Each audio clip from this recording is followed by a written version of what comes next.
Të nderuar televizionistë, përshëndetje, ju jemi bashkë në këtë edicion informativ këtu në Drita Televizion. Ju njohim me zhvillimet e ditës. Kryeministri i vendit Edi Rama ka kundërshtuar ashpër pretendimet e kryetarit Partisë Demokratike Sali Berisha se Partia Socialiste ka kopjuar programin e opozitës, duke theksuar se programi i Partisë Socialiste është ai që po afron Shqipërinë me Bashkimin Evropian dhe përmbush standardet dhe kriteret e BE-s. Kryeministri Edi Rama e ka quajtur qesharake pretendimin e liderit të opozitës Sali Berisha që akuzon Partinë Socialiste për kopjim të programit të tij. Gjatë një deklarate, Rama theksoi se programet janë të hapura dhe mund të konsultohen nga kushdo, por theksoi se ai është i përkushtuar për një program qeverisës që ka për qëllim integrimin e Shqipërisë në Bashkimin Evropian. Nuk e di si mund të ndihmoj, po një gjë të lutem se kjo kopjimi i programit është shumë qesharak. Shumë qesharak.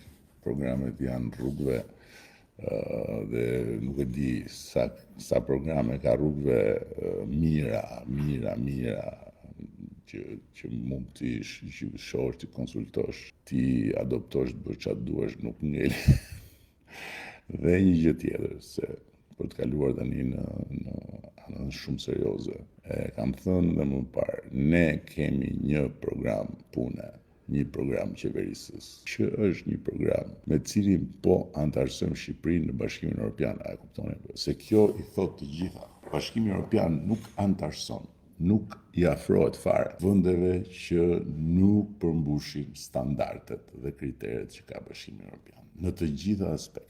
Ai shtoi se Partia Socialiste ka krijuar një skuadër të re dhe dinamike duke krahasuar me koalicionin e Dhiat dhe duke theksuar se Partia Socialiste është një shkollë vërtet e promovimit të rinjve dhe ka në përbërje të saj një skuadër të rinj që janë bazë për gjeneratën tjetër të leadershipit. Që është skuadra më e re. Do me thënë kushdo të reja dhe të rinj i ka në skuadrën e Partisë Socialiste me shumicë dhe i ka me shumicë në listën e mbyllur. Ky është një ndryshim shumë i madh me të gjithë të tjerët.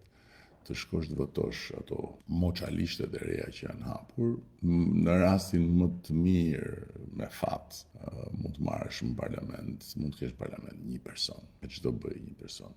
Ndërkohë që duke votuar për ne, përveç të gjitha të tjerave, do kesh shumë të rinj dhe të reja në parlament, që janë praktikisht gjeneratës tjetër të leadershipit Partisë Socialiste. Në rubrikën Sy më sy, Rama u pyet për përdorimin e fjalës së bufi si një simbol i qeverisë së tij. Ai e holli poshtë këtë pyetje duke sqaruar se fjala kyçe e qeverisë së tij është pasaporta europiane për Shqipërinë dhe se fjalët e tjera janë të pavlera. Ai theksoi se fitoria e Partisë Socialiste është rezultati punës së bërë dhe vendimeve të qëndrueshme të qeverisë, por edhe për shkak të mungesës së kundërshtarëve të fortë.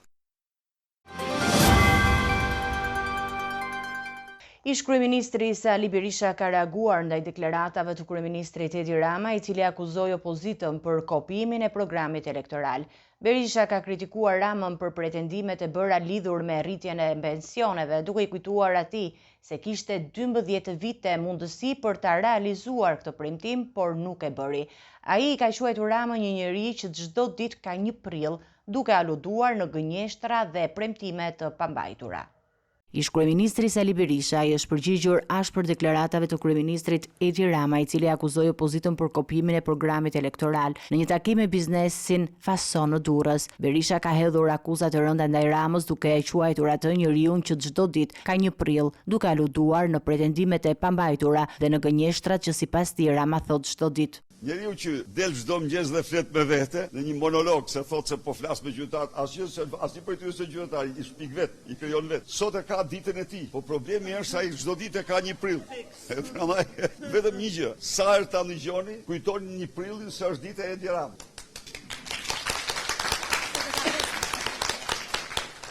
Berisha ka shtuar se premtimi i Ramës për të arritur 400 euro pensioni në vitin 2030 është vetëm një gënjeshtër. Malizi e bëri për 12 vjet.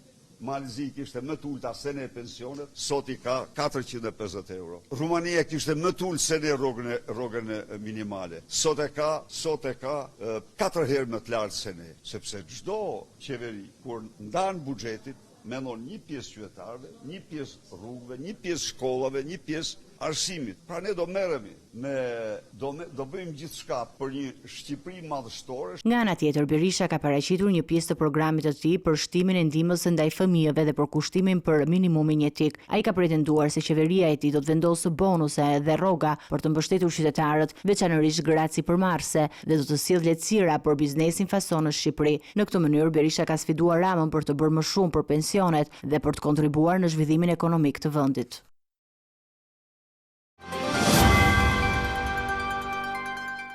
Shqipëria kremton këtë 1 prill 16 vjetorin e hyrjes në Aleancën e Atlantikut Veriut në NATO. Në këtë përvjetor, presidenti i Republikës Bajram Begaj shkruan se Shqipëria feston me krenari këtë ditë duke dëshmuar se është anëtare e denjë e Aleancës me kontribut dhe pjesëmarrje aktive në misionet dhe operacionet të NATO-s. Sot me 1 prill 2025, Shqipëria feston 16 vjetorin e anëtarësimit të saj në NATO, një arritje historike që e ka bërë vendin pjesë të aleancës më të fuqishme të mbrojtjes kolektive në botë. Kryetari i shtetit Bajram Begaj ka përshëndetur këtë ditë të shënuar përmes një statusi në rrjetet sociale, duke theksuar se Shqipëria ka dëshmuar se është një anëtare e denjë e NATO-s, duke kontribuar dhe marrë pjesë aktivisht në misione dhe operacione ndërkombëtare. Në këto 16 vite, Shqipëria ka dëshmuar se është anëtare e denjë e aleancës me kontribute dhe pjesëmarrje efektive në misione dhe operacione të NATO-s dhe se do të vijojë të jetë përkushtuar ndaj aleancës euroatlantike për të patur një NATO të fortë, të bashkuar dhe solidare. Kreu i diplomacisë shqiptare Igli Hasani gjithashtu ka ndarë mesazhin e tij në lidhje me këtë përvjetor, duke e cilësuar anëtarësimin e Shqipërisë në NATO si një dëshmi të fortë të sigurisë dhe solidaritetit të vendit në aleancën euroatlantike. Ne kemi NATO dhe NATO ka Shqipërinë, shkruan Hasani duke theksuar se Shqipëria do të vazhdojë të kontribuojë me krenari për forcimin e paqes, sigurisë dhe stabilitetit në rajon dhe më gjerë. Për 16 vite, Shqipëria ka qenë një aleate e besueshme, duke ofruar mbështetje të fuqishme për operacionet e NATO-s në mbar botën. Ushtarët shqiptar janë të pranishëm në disa prej misioneve më të rëndësishme të aleancës, përfshirë në vendet baltike, Poloni, Rumani, Bullgari dhe Kosovë, duke kontribuar në forcimin e sigurisë në këto rajone. Gjithashtu, Shqipëria po punon vazhdimisht për të modernizuar strukturën e saj komanduese ushtarake, duke rritur gatishmërinë e forcave aleate. Anëtarësimi në NATO ka forcuar pozitat strategjike të Shqipërisë dhe ka ofruar mundësi të mëdha për zhvillimin e vendit, si dhe për forcimin e marrëdhënieve me aleatët e saj ndërkombëtar. Ky përvjetor vjen në një moment kur konteksti gjeopolitik ka ndryshuar dhe Shqipëria vazhdon të angazhohet për të kontribuar në stabilitetin dhe sigurinë ndërkombëtare. Gjykata e posaçme për krimet e rënda ka rrëzuar kërkesën e ish gjyqtares Pajtime Fetau për ndryshimin e masës së sigurisë arrest me burg. Ajo është akuzuar nga SPAK për lidhje me 2 grupe kriminale dhe favorizimin e vëllezërve Çopja dhe Suel Çelës. Gjykatja caktoi gjithashtu ekspert mjekësor për të verifikuar pretendimet shëndetësore të Fetaut, ndërkohë që ajo mbahet në paraburgim që nga nëntori i vitit 2024. Gjykata e posaçme për krimet e rënda ka rrëzuar kërkesën e ish gjyqtares Elbasanit Pajtime Fetau për ndryshimin e masës së sigurisë nga arrest në burg në një masë më të lehtë për arsye shëndetësore. Fetau është akuzuar nga SPAK për lidhje me 2 grupe kriminale të vëllezërve Çopja dhe grupin e Suel Çelës dhe për favorizimin e tyre. Ajo ka kërkuar ndryshimin e masës duke argumentuar se qëndrimi në qeli rrezikon jetën, ndërkohë që për verifikimin e këtyre pretendimeve, gjykata ka caktuar 2 ekspertë mjekësisë ligjore. Ish gjyqtarja Pajtime Fetau mbahet në qelinë e paraburgimit që nga muaji nëntor vitit 2024 pas një urdhër arresti të lëshuar nga SPAK lidhur me hetimet për Suel Çelën dhe antar të grupit të tij në Elbasan, për të cilët dyshohen se i ka favorizuar dhe ka pasur komunikime me ta të zbuluara përmes përgjimeve të platformës së koduar Sky ECC. Fetau u arrestua në korrik të vitit kaluar, po më pas u vendosën ndaj saj masa arrest në shtëpi. Në muajin janar të këtij viti, gjykata e lartë rrëzoi rekursin e saj, duke konfirmuar masën e parë të vendosur nga apeli i posaçëm antikorrupsion për arrest në shtëpi. Emri Fetaut është përmendur edhe në operacionit Plumbiar 2 të SPAK, ku u lëshuan mbi 30 urdhër arreste për grupet kriminale. Dyshohet se gjyqtarja ka pasur lidhje të ngushta me vëllezërit Çopja dhe se u ka dhënë atyre informacione sekrete lidhura me procedurat gjyqësore. Ajo akuzohet gjithashtu për korrupsion, pasi dyshohet se mori 11.000 euro, një monedhë floriri dhe ishte në pritje të një aparati celular nga antarët e grupit kriminal Çopja. Fetau dhe dorëheqjen nga sistemi i drejtësisë me 16 nëntor 2022, vetëm disa ditë para se të nënshtrohej procesi të vettingut. Policia kufitare dhe Guardia di Finanza italiane kanë zbuluar rreth 1500 litra benzinë të hedhura në det në afërsi të ishullit të Sazanit. Dyshohet se skafi që transportonte karburantin ishte i përfshirë në një operacion të paligjshëm të trafikut të karburantit, duke përdorur bidon si karburant shtesë për rrugët e gjata. Policia kufitare dhe Guardia di Finanza italiane kanë bërë një gjetje të pazakontë në detin e hapur, ku kanë zbuluar rreth 30 bidon të mbushur me benzinë me një sasi totale prej rreth 1500 litrash. Ngjarja ka ndodhur 3 ditë më parë në afërsi të ishullit të Sazanit, ku një mjet tip skaf është ndjekur nga policia kufitare dhe gjatë ndjekjes ka hedhur bidonët me benzinë në det duke u larguar më pas. Pas këtij incidenti, autoritetet kanë intensifikuar hetimet në gatishtullin e Karaburunit dhe në ishullin e Sazanit. Dyshohet se skafi është përdorur për trafik paligjshëm të karburantit dhe se benzina e gjetur ishte destinuar për të shërbyer si karburant shtesë për rrugët e gjata, mundësisht për një rrugë që lidhte Shqipërinë me Greqinë. Mjeti i cili dyshohet se ka qenë pjesë e operacionit paligjshëm mund të ketë vazhduar rrugën e tij drejt ishujve grek, pasi kontrollet nga autoritetet shqiptare dhe italiane nuk kanë rezultuar me gjetjen e tij. Policia po heton lidhur me origjinën e karburantit dhe përfshirjen e më shumë personave në këtë trafik. Deri tani nuk ka informacione mbi kapjen e personave të përfshirë në këtë veprimtari kriminale, por hetimet janë ende në vazhdim. Ky incident ka ngjatur shqetësim për aktivitetet paligjshme që mund të jenë duke u zhvilluar në këtë zonë të ndjeshme, e cila shpesh shërben si kalim për aktivitete të tilla. Autoritetet lokale janë angazhuar për të forcuar mbikëqyrjen e zonës dhe për të parandaluar raste të ngjashme në të ardhmen. Policia ka goditur një rast të trafikimit të armëve dhe municionit nga Kosova në Shqipëri, duke arrestuar 2 shtetas të Kosovës, Altin Pajaziti dhe Katri Prushi. Operacioni koduar Suspend zbuloi trafikimin e 2 pistoletave dhe municionit luftarak me qëllim shitje në Tiranë, ndërsa hetimet vijojnë për dokumentimin e plotë të veprimtarisë kriminale. Uniformat blu kanë goditur një rast të rëndë të trafikimit të armëve, të zjarrit dhe municioneve nga Kosova për në Shqipëri. Në kuadër të operacionit të goduar Suspend, policia e shtetit ka arrestuar 2 shtetas të Kosovës, Altin Pajaziti dhe Katri Prushi, të moshave 23 dhe 53 vjeç. Ata akuzohen për trafikim të 2 pistoletave dhe municionit luftarak, të cilat kishin vlerën e rreth 10.000 eurove. Sipas njoftimit zyrtar të policisë, 2 shtetasit kishin planifikuar të shisnin armët dhe municionet në Tiranë, hetimet të cilat kanë zgjatur disa muaj janë kryer në drejtimin e prokurorisë, ndërsa operacioni ka kulmuar me arrestimin e tyre në autostradën Lezhë-Fushkruj, ku ato po transportonin armët. Policia ka konfirmuar se 2 të arrestuarit janë banues në Kosovë dhe qëllimi i tyre ishte të shisnin armët në tregun e paligjshëm në Shqipëri.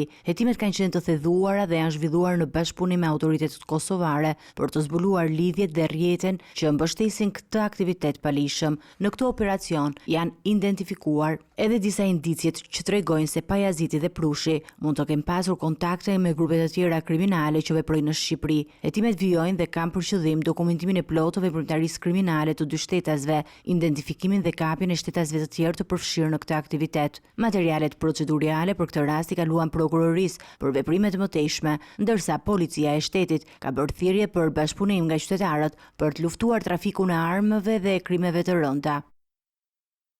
Policia e Shkodrës ka gjetur një pako me lëndë plasëse, ku dyshohet se e hodhën gjatë ndjekjes të 2 të rinj, David Simoni dhe Mikelin Tome, të cilët u arrestuan pas një ndjekje nga policia me datë 26 mars për përdorimin e armëve dhe trafik të armëve.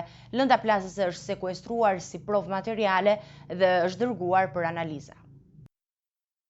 Policia e Shkodrës ka zbardhur një operacion të rëndësishëm ku gjet një pako me lëndë plasëse, ku dyshohet se e hodhën gjatë një ndjekje 2 të rinj, David Simoni dhe Mikelian Tome, të cilët u arrestuan në 26 mars të këtij viti. Ata ishin në një motor me targa të vjedhura dhe dyshohet se po transportonin një sasi tritoli me qëllim shpërthimi në një vend caktuar. Pas arrestimit të tyre, policia ka vijuar hetimet dhe ka kryer kontrolle në lagjen 3 Herojt në Shkodër, ku është gjetur paketa me lëndë plasëse, e cila dyshohet se është hedhur nga Simoni dhe Tome gjatë ndjekjes. Me 26 mars, lënda plasëse është sekuestruar si provë materiale dhe është dërguar për analizë. Sipas policisë, motocikleta në cilën ata lëviznin u pikas rastësisht nga patrulla e sigurisë në lagjen Xhabie dhe pasi nuk ju bindën urdhrit për të ndalur, ata tentuan që të largoheshin, por u ndoqën nga policia. Një ndjekje që zgjati rreth 20 minuta. Motocikleta u përplas dhe ky ishte momenti ku u kapën 2 të rinjt. Verifikimi i saj zbuloi se targat ishin të vjedhura dhe numri qasisë ishte i ndryshuar. Hetimet vijojnë për zbardhjen e plotë ngjarjes dhe identifikimin e mundshëm të shënjestrës së këtij sulmi. Gjatë kontrolleve të kryera në 2 makinat e tyre janë gjetur një bidon me benzinë, një silenciator dhe disa doza kokainë, duke ngritur dyshime se plani i tyre mund të ketë përfshirë aktivitete të tjera kriminale. Të dy të rinjt, të cilët nuk kanë bashkëpunuar gjatë marrjes në pyetje, po mbahen në arrest dhe hetimet do të përcaktojnë më shumë detaje lidhur me veprimtarinë e tyre kriminale.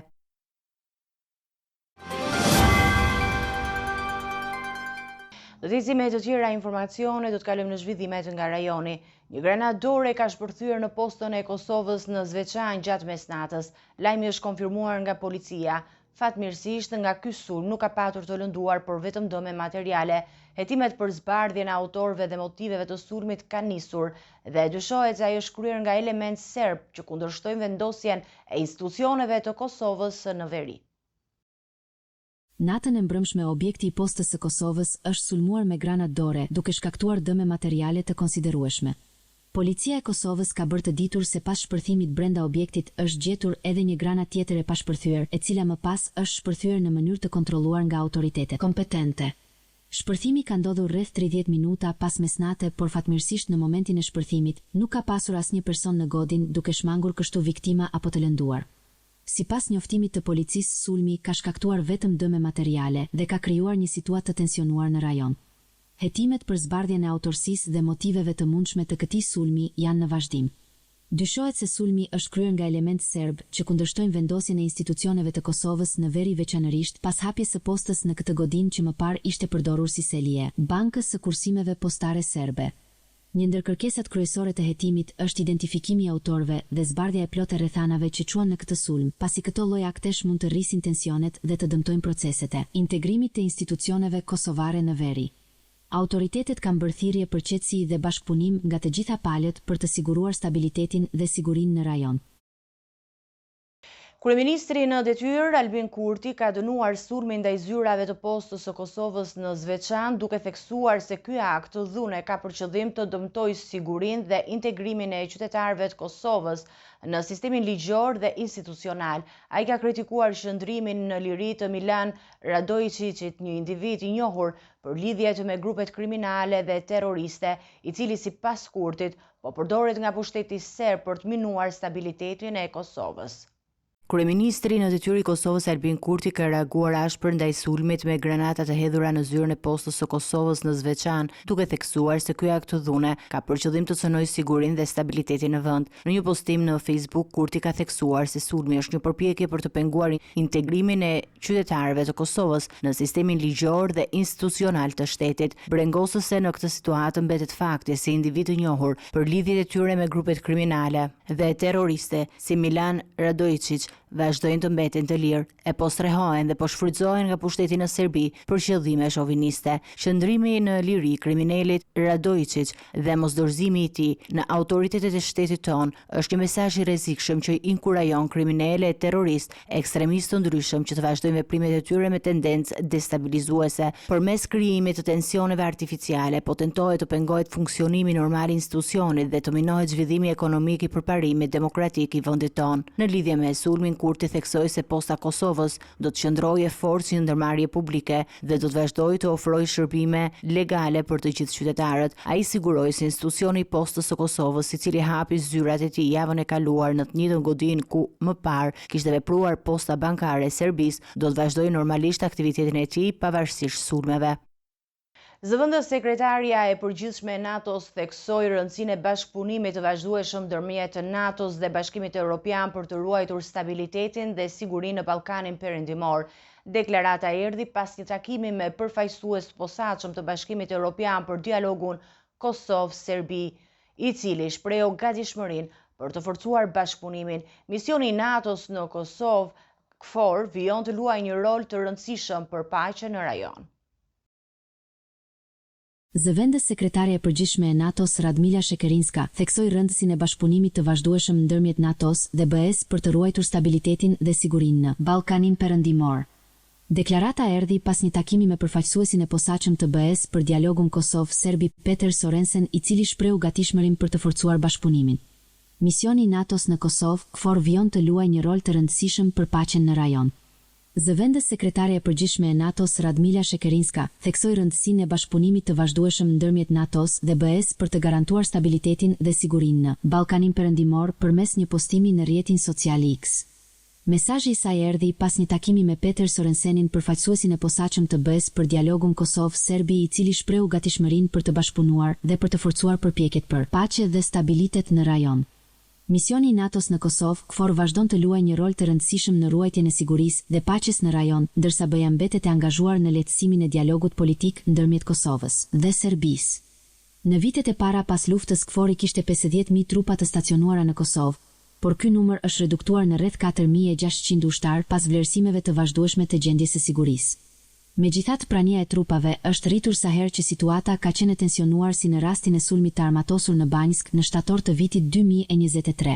KFOR-i dhe BE-ja mbeten të përkushtuara për të siguruar një mjedis të qëndrueshëm dhe të sigurt në rajon, duke u fokusuar në zgjidhjen e çështjeve përmes dialogut dhe diplomacisë.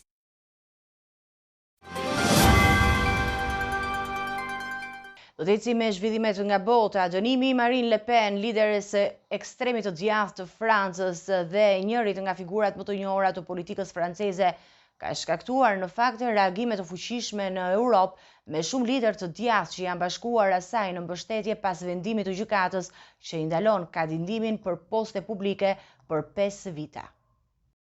Dënimi i Marine Le Pen, lideres së partisë së ekstremit të djathtë Tubimi Kombëtar dhe një nga politikanet më të njohura të Francës, ka shkaktuar një val reagimesh të fuqishme në Europë. Le Pen, e njohur për agjendën e saj si Franca e para dhe qëndrimin e saj të ashpër kundër emigracionit, u dënua nga gjykata për përvetësimin e fondeve të Bashkimit Evropian që arritën vlerën e mbi $4 milion të përdorura për financimin e partisë së saj.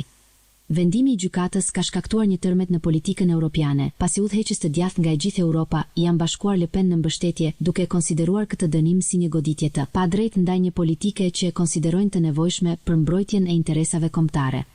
Kryeministri hungares Viktor Orban e mbështeti hapu Le Pen, duke shkruar Jesuis Marin, unë jam Marin, një mesazh solidariteti që shprehte mbështetje për të.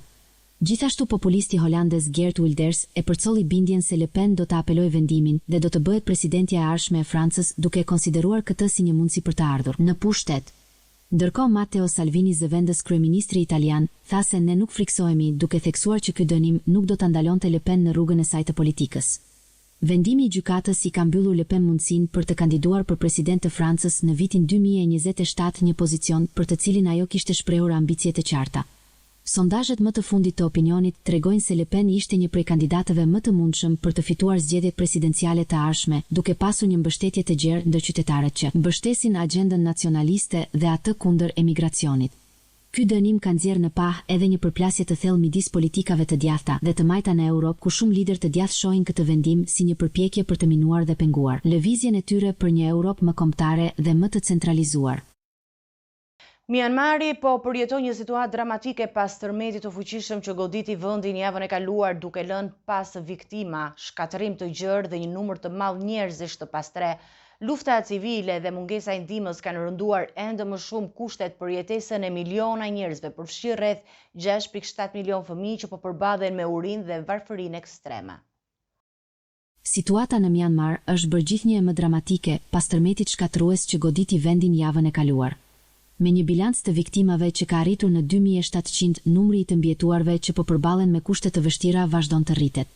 Rreth 6.7 milion fëmijë jetojnë tashmë në një vend të shkatëruar nga uria dhe lufta civile, ku 32% e popullsisë është nën pragun e varfërisë. Duke përjetuar frikën e tërmetit, banorët kanë shpërndar dëshpërimisht informacionin për situatën që po përjetojnë. Njerëzit tani kanë frikë nga pasgoditjet dhe po flen jashtë në rrugë ose në fusha të hapura, tha një punonjës i Komitetit Ndërkombëtar të Shpëtimit në Mandalay. Sidoqoftë, hapësirat e sigurta në qytete janë shumë të pakta dhe ka një nevojë urgjente për tenda për ata që shtëpit e të cilëve janë shkatëruar, si dhe për ata që kanë frikë të flenë në brendësitë të tyre për shkak të pasgoditjeve. Lufta civile në Myanmar pas grushtit të shtetit të ushtarakëve në vitin 2021 ka komplikuar përpjekjet për të arritur tek të plagosurit dhe të pastrehet nga tërmeti. Në Mandalay, banorët po përpiqen të nxjerrin kufomat nga rënojat, por mungesa e pajisjeve dhe ekipeve të shpëtimit e ka bërë punën e tyre shumë të vështirë. Një banor i tha për Reuters se megjithëse njerëzit janë rikthyer në ndërtesa gjatë ditës, ata ende nuk guxojnë të flenë natën. Media shtetërore raporton për 3900 të plagosur dhe të paktën 270 të zhdukur. Ndërkohë qeveria e Myanmarit shpalli një periudhë zije kombëtare prej një jave që nga e hëna. Tërmeti me magnitudë 7.7 ball goditi Myanmarin më 28 mars në një thellësi prej 10 kilometrash dhe pas goditja e tij kishte magnitudën 6.7 ball. Instituti Gjeozizmik Italian ka raportuar se goditja kryesore ishte 300 herë më e fuqishme se ajo që goditi Amatricen në vitin 2016. Shtetet e Bashkuara të Amerikës kërkuan nga Izraeli respektimin e ligjit të ndërkombëtar humanitar pas sulmit të fundit në Gaza, ku humbën jetën 15 persona, përfshirë këtu një staf mjekësor dhe civil të OKB-s. Ushtria izraelite deklaroi se kishte qëlluar mbi automjete që lëviznin në mënyrë të dyshimt, ndërsa Shtetet e Bashkuara të Amerikës theksojnë se armët e saj nuk duhet përdorur kundër civilëve dhe mjekëve. Shtetet e Bashkuara të Amerikës i bën thirrje Izraelit të respektojë ligjin ndërkombëtar humanitar pas sulmit të fundit në Gaza, ku mbeten të vrarë 15 persona përfshirë staf mjekësor dhe civil të Organizatës së Kombeve të Bashkuara. Duke ju përgjigjur pyetjeve mbi viktimat, një zëdhënëse e Departamentit të Shtetit theksoi se çdo gjë që ndodh në Gaza po ndodh për faj të Hamasit. Agjencia Humanitare e OKB sraportoi se më 23 mars, 5 ambulanca, një kamion zjarfikës dhe një automjet i OKB-s u goditën duke lënë të vdekur 15 persona përfshirë ekipet mjekësore të organizatës. Ushtria izraelite deklaroi se trupat e saj qëlluan mbi automjete që po lëviznin në mënyrë të dyshimt pa fener apo sinjale emergjence, duke përfshirë një operativ të Hamasit dhe militantë të tjerë mes të vrarëve. Sipas së drejtës ndërkombëtare humanitare, shënjestrimi i civilëve dhe personelit mjekësor është rreptësisht i ndaluar dhe kërkohet mbrojtje specifike për ta. SBA, që është furnizuesi më i madh i armëve për Izraelin, ndalon përdorimin e armëve të saj nga ushtrit e huaja kundër civilëve dhe personelit mjekësor. Megjithatë, kritikat ndërkombëtare ndaj veprimeve ushtarake të Izraelit janë shtuar duke ngritur shqetësime për respektimin e ligjit ndërkombëtar në zonat e konfliktit. Incidenti ka nxitur reagime të forta nga organizatat humanitare dhe përfaqësues të OKB-s, të cilët kanë kërkuar hetime të pavarura për të zbardhur rrethanat e ngjarjes dhe për të identifikuar përgjegjësit. Aktivistët e të drejtave të njerëzit kanë theksuar se sulmet e përsëritura ndaj civilëve dhe infrastrukturës humanitare përbën shkelje të rënda të së drejtës ndërkombëtare humanitare. Përplasjet e dhunshme në Gaza kanë shkaktuar një krizë të rëndë humanitare, duke përkeqësuar kushtet e jetesës për civilët palestinezë dhe duke vënë në rrezik shërbimet bazë të kujdesit shëndetësor dhe ndihmës emergjente. Në këtë kontekst, shumë analistë shohin si etike ndërhyrjen diplomatike për të ulur tensionet dhe për të rikthyer përpjekjet për një zgjidhje të qëndrueshme politike.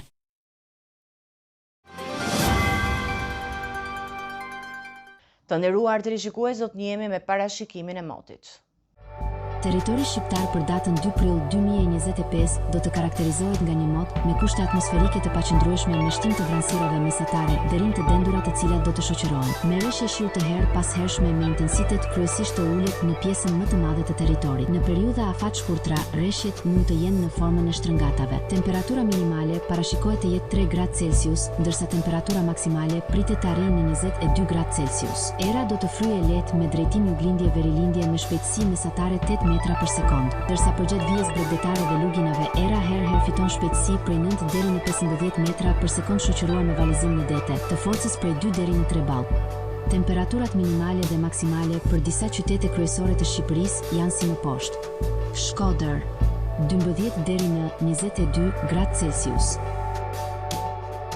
Kukës 8 deri në 16 gradë Celsius.